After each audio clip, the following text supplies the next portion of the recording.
Iran पर हवाई हमले के बाद अब इजराइल को जवाबी हमले का डर सता रहा है। इजराइल ने 100 लड़ाकू विमानों के जरिए ईरान पर हमला बोला था। इस हमले में 4 ईरानी सैनिकों के मारे जाने की खबर है।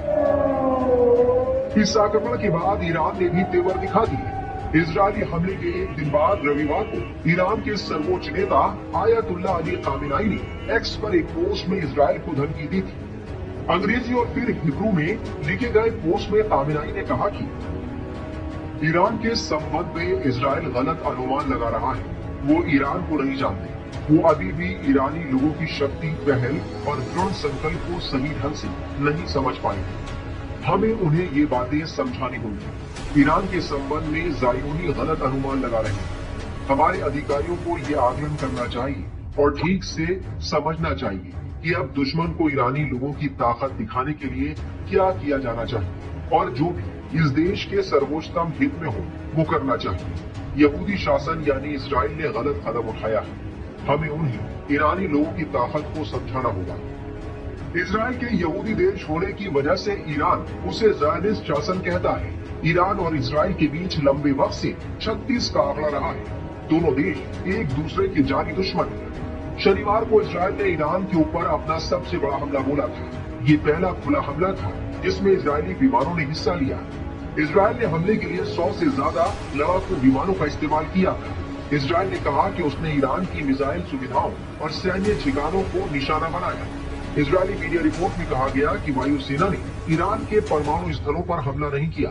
हालांकि ताज़ा सैटेलाइट तस्वीरों से पता चलता है कि इजरायली हमले में तेहरान के पास पश्चिम में एक खुफिया सैन्य परिसर को निशाना बनाया गया। इस परिसर का इस्तेमाल पूर्व में ईरान के परमाणु हथियार कार्यक्रम के लिए किया गया था, जहां कुछ विस्फोट किए गए थे।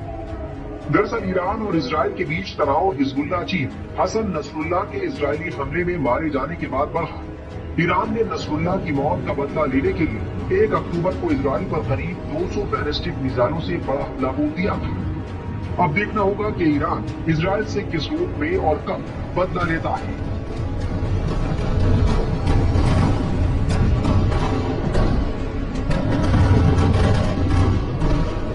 आइए जानते हैं ईरान और इजराइल में किसकी सेना ज्यादा शक्तिशाली है।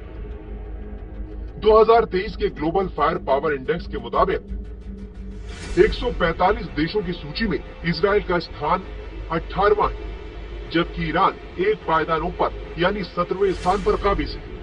ईरान की सेना में कुल सैनिकों की संख्या 10,15,000 है, जबकि ईरान में 5,75,000 एक्टिव और 35,000 रिजर्व सैनिक है। इसके अलावा 90,000 पैरामिलिट्री के जवान भी ईरान के पास है। इजरायली सेना में कुल सैनिकों की संख्या 6,46,000 है। इजराइल के पास 1,73,000 सक्रिय सैनिक है। इजराइल के पास 4,65,000 रिजर्व सैनिक है। 8,000 पैरामिलिट्री के जवान शामिल हैं। ईरान की सेना में कुल टैंकों की संख्या 4,071 है, जबकि इजरायली सेना में टैंकों की संख्या 2,200 है। ईरानी सेना में कुल आर्म व्हीकल की संख्या करीब 70,000 है, जबकि इजरायली सेना में आर्म व्हीकल की संख्या 56,290 है। ईरानी सेना में कुल ट्वाड आर्टिलरी की संख्या 2,050 है, जबकि इजरायली सेना में ट्वाड आर्टिलरी की संख्या 300 है।